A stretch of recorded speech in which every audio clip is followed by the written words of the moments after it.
The Entrepreneur's Library, episode 135. Welcome to the Entrepreneur's Library, the only book-centric podcast that reviews all the top-selling business books and shares authors' perspective firsthand. This is your resource to finding the next great book that will enable you to grow personally and professionally. Welcome your host, Wade Danielson. Welcome back to the EL. Today we have John R. Bell, author of Do Less Better, The Power of Strategic Sacrifice in a Complex World. Welcome, John, and thank you for joining us on the Entrepreneur's Library. So glad to be here. We take just a moment before we take a deep dive into the book and the content. Take a moment to just introduce yourself. Tell us just a little bit about you personally. Okay, I'm the retired CEO of Jacob Suchard, which is a branded packaged goods company that was sold to Kraft back in the 90s. Most North Americans have never heard of Jacob Suchard. And so what I normally do is I say, have you ever heard of the Swiss triangular chocolate bar, Toblerone? And they go, oh, yeah, I know that one. But anyway, after the sale to Kraft, which was back in the 90s, I decided to become a management consultant. And I did that until I retired about 2 years ago. And by the time I hung up my hat, I'd helped a couple of dozen companies, including Campbell Soup, Starbucks, and Interbrew, which later merged to become Anheuser-Busch InBev.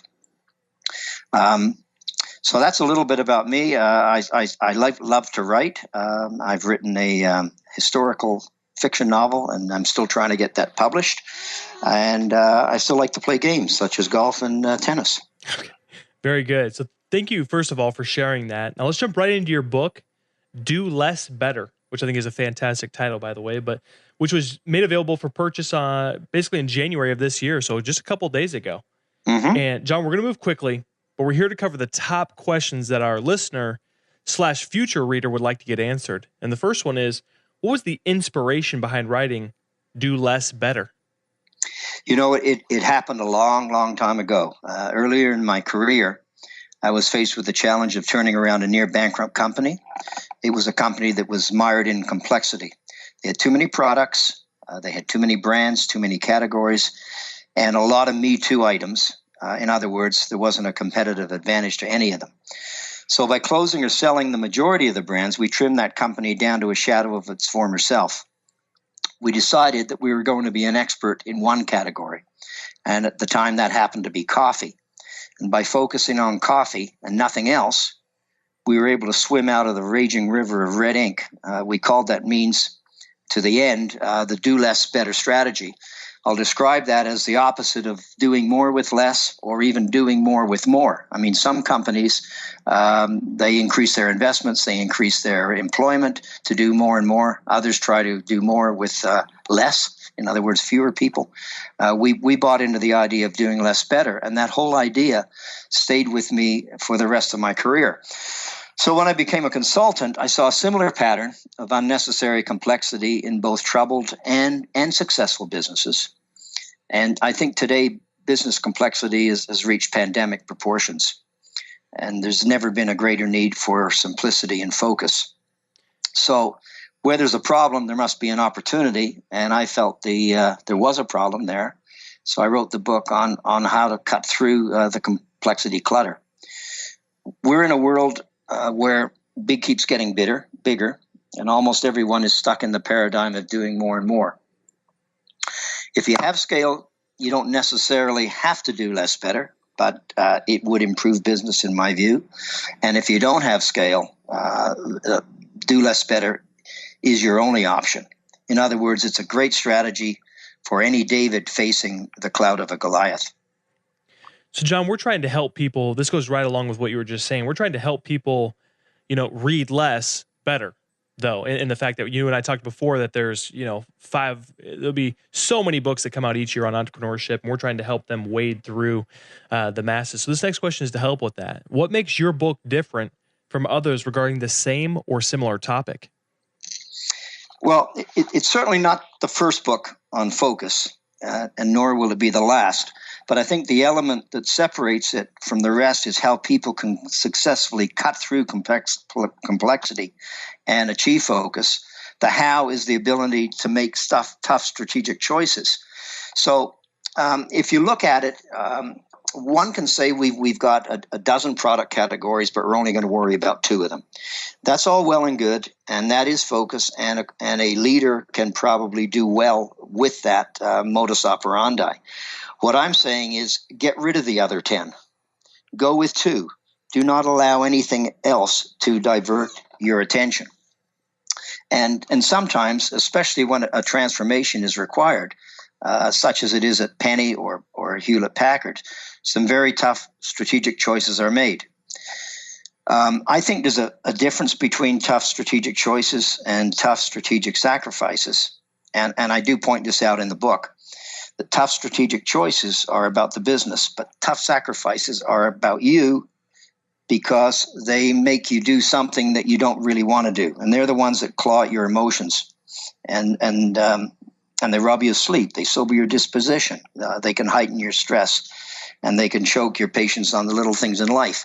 If a factory has to be closed, we're talking about human beings here, and that's a tough strategic sacrifice. That actually happened in my former life when we had to turn around that business that was in desperate need of profitability. We closed. 2 factories became 1, 10 product categories became 2, and 500 employees became 180. In other words, we sacrificed 320 to save the jobs of 180. So these are the kind of things, and I'm talking about major sacrifices now. But the bottom line is that to really, really focus well, to really do less better, one has to make some conscious strategic sacrifices. So, John, how would you suggest the reader engage with this book? Is this one that they should start from the beginning and read straight through, or is it one that they can jump in and jump out based on the information or content they need at that time? I've written it as it to flow at the beginning to end read, and I think that will benefit every reader. And I don't think it matters whether you're a CEO, an HR practitioner, an entrepreneur, a social media manager, or a student. I start the book by establishing that problem, which is complexity, and then I set out the elements of solution, beginning with leadership and strategy, and then concluding with the all-important human resource and corporate culture. So, John, now that we know the background and some of the purpose behind the book, let's take a deep dive into the content. So will you take the next 5 to 8 minutes and really lay out what we can expect to get out of your book? Okay, there's 9 chapters. I begin by establishing the breadth and the depth of complexity, the fact that it's pervasive. We see it at 30,000 feet where C-suites are grappling with where, how, and with what to compete. And that goes all the way down to a person's daily to-do list. Complexity in business is a cancer that stifles. It can stagnate, and if you leave it unchecked, it can bring a company to its knees. So I established that as the main problem. The other thing is that companies have chosen diversification as a means to grow, and these seems to be the ones that suffer the most. This happened with a number of my clients. One of them is Camel Soup, which continually keep trying to prop up the soup business and yet grow by diversifying and end up in a number of non-coherent businesses that make running the company a lot more difficult. So that brings me to the second chapter, which I've called the steel and steel of strategic sacrifice. Now, I spelled those words differently. Steel, S-T-E-E-L, is the iron, and steel, S-T-E-A-L, is the larceny. The whole idea here is that strategy is a steal because good strategies cost no more to develop than bad ones. And if you have a really good one, that can be an ironclad competitive advantage for the long haul. Now, none of this happens without leadership, so I moved to a leadership chapter. It certainly helps when top management buys into the idea of doing less better. And if top management does, it can become the culture of the company. Everybody will do it. You're all on the same page. This segues into nimbleness and the urgency for action. I suggest that it doesn't matter whether you're entrepreneurial or not. Success comes from those who think like entrepreneurs. And until the digital age, innovation was the way of the entrepreneur. Big business wasn't expected to revolutionize because their power expressed by market value and balance sheet gave them the ticket to pass go. So from that vantage point, acquiring or beating smaller players into submission made growth easy. Today, this is buggy whip mentality, in my view. So giant corporations have a habit of gobbling up competitors and dominating markets. And in the process, many of them have lost their competitive edge. One of the things I point out, and it's a lot of people don't realize this, and that is that profitability can be the worst indicator of strategic well-being. And some of those giants who embarked on reinventing themselves by simplifying decision making and acting with haste have been able to rise. But the world has not stood still. So during the cultural shift, some systematic innovators like Trader Joe's and FedEx and Whole Foods have just extended their leadership. So I've gone through the reason for the complexity. I've talked about strategy being important, leadership leading the way, of course, and then I get into marketing. And chapter 6 is for marketers, but it'll benefit every reader because I reiterate the power of differentiation. I titled that chapter, KISS is not a rock band.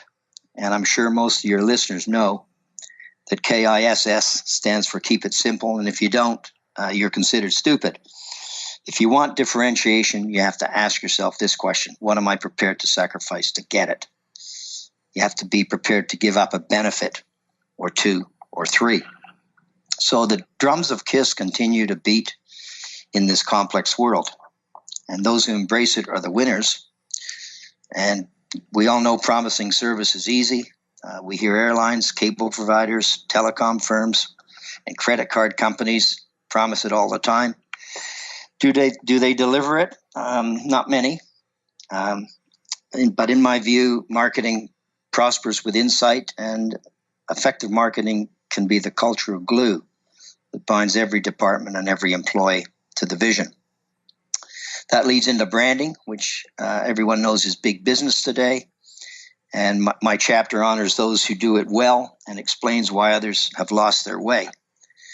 I remain impressed with brand custodians at P&G, L'Oreal, Nike, Whole Foods, and Starbucks. Their fanatical branding convictions are a contrast to those with an obsession on the value of the brand asset. So when I hear a CEO continually yak about brand assets, I get a little bit worried because I see a misdirected leader living off the luster of yesterday's brand equity.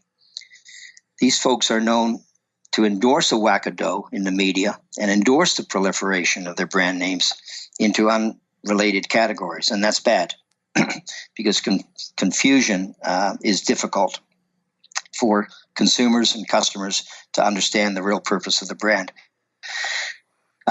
Kellogg is a company that has done this, and I had a lot of time for Kellogg early in my career, but the Special K brand always stood for healthy breakfast for diet-conscious women. Now I'm seeing Special K on cracker chips, which have calories that are barely less than those of Frito-Lay.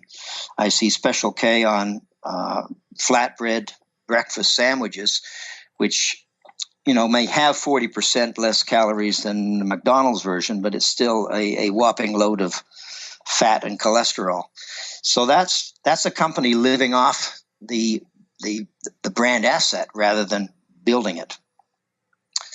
Towards the end of the book, I make it clear that there's more to clarity and coherence than cutting back product lines, markets, and projects. I make the point that coherent companies align every function and every aspect of their organization with their capabilities. Ruthless scrutiny is required to make sure every department, every process, and every execution is in sync with the concept of consistency. And even though I use a lot of big company examples, I don't want readers to make the mistake of thinking that big is always bad. Walmart is a company with more than 10,000 retail units. They're in 27 countries. They employ over 2 million people. There's 90 countries that have populations of 2 million, of under 2 million. So Walmart execs aren't fussed by their company's size or their scope. And from people I know at Walmart, every country management team is clear on the 2 or 3 things that make their particular Walmart click. To wrap up the book, I make a couple of confessions in the final chapter, aptly entitled Reflections and Regrets. And without getting into the details, I'll say that one mistake was a leadership misstep and the other a strategic oversight. My intent in doing this was to emphasize that leaders have a glorious opportunity to enhance the lives of their followers. Their team may be tightly unified behind the cause, but every member of that team is a unique individual. In intensely competitive environments, it's awfully easy for leaders to forget that. So that kind of takes you through the book in a hurry. Are there any questions you have? Yeah, I'd like to. Sometimes it can be a little bit difficult, but I'd like to, Stephen, break it down one more step. And this next question does a great job of giving the ultimate takeaway for the actual reader. And that's if the reader can only take away one concept, principle, or action item out of your entire book and everything that you just laid out for us, what would you personally want that to be? A good question. Well, the most important takeaway is the fact that leaders and managers don't have to keep doing more and more to be effective and successful. Doing less and doing it better is a viable strategy at all levels within a company. And that is the ultimate focus, because you're actually getting rid of stuff. If I could add a second one, Wade, it's this, that the small guy doesn't need deep pockets to outmaneuver giants. Creativity, nimbleness, and ingenuity are the best bargains in business. They're also a steal because they cost nothing. That's huge. And that actually kind of leads into our next portion, because I think that we could use that as a quote. But do you have a favorite quote from your book? I've got a couple. One isn't necessarily new. It comes from something called Pareto's Principle, which is also called the law of the vital few. It's the 80-20 principle. And it is this, that 20% of the new initiatives deliver 80% of the rewards. Choose carefully, and you save money, reduce complexity, and ride the fastest racehorses to the future. That's one of my quotes. The other one, I think, is quite interested in this day and age of social media. And I say that the customer holds all the cards in the new world of social media. The marketers are the ones who shuffle the deck and deal those cards. So it's one thing to say, the customer defines your brand. I don't buy it. I think you define your brand, and if you define it well and you deliver against it and provide the kind of service a customer wants or the kind of product that a customer wants, you'll define the brand and they'll reiterate it for you, and you'll engage them that way. Well, very good. Well, we'll put those in the show notes so that people can go back and reflect on those a little bit later as well. And John, wouldn't be a great book podcast if I didn't ask you for a book recommendation. And so if there's only one book you could recommend based on the way that it created a change in your life, a impact in your life, or a lifestyle change, what would you suggest? There was a book that was put out by Benjamin Zander. He was the conductor of the Boston Philharmonic Orchestra, and he wrote it with his wife. It was called The Art of Possibility. I bought it, probably a dozen years ago. And when I was active in business, a number of my kids' friends used to come by to ask some advice on what they should do after university. And generally, they were in their second or third years and starting to worry about what to do. And I gave every one of them that book. And I don't have it here because I keep giving them away. But it was a wonderful, inspirational book to tell you really what you are possible, what you are capable of creating, and what is possible. So I really love that one. The one that I just finished was fantastic, called Outliers. by Gladwell. Mm. I don't know whether you know it. Yes, absolutely. Yeah, it was terrific. I wish I'd read it before I wrote my book, because there was a little passage in there about a law firm in the U.S. that specialized in M&A. They were the 63rd largest law firm in the world. Keep in mind, there's 50,000 law firms in the U.S., and they billed $600 million, and they only have one office. And the law firm was Wachtell Lipton, who no longer charge by the hour. It's flat fee, and people want to work there. 260 lawyers, that's it. And they just do a great job specializing in one business, M&As, doing less better. Wow. That's incredible. Yeah, that's an incredible story of that too. Oh, and he doesn't go into them because of doing less better. He does it in terms of understanding the Jewish immigration to New York City, and how with each generation there was a change, and why many of those immigrants, the children of those immigrants, did so well in business.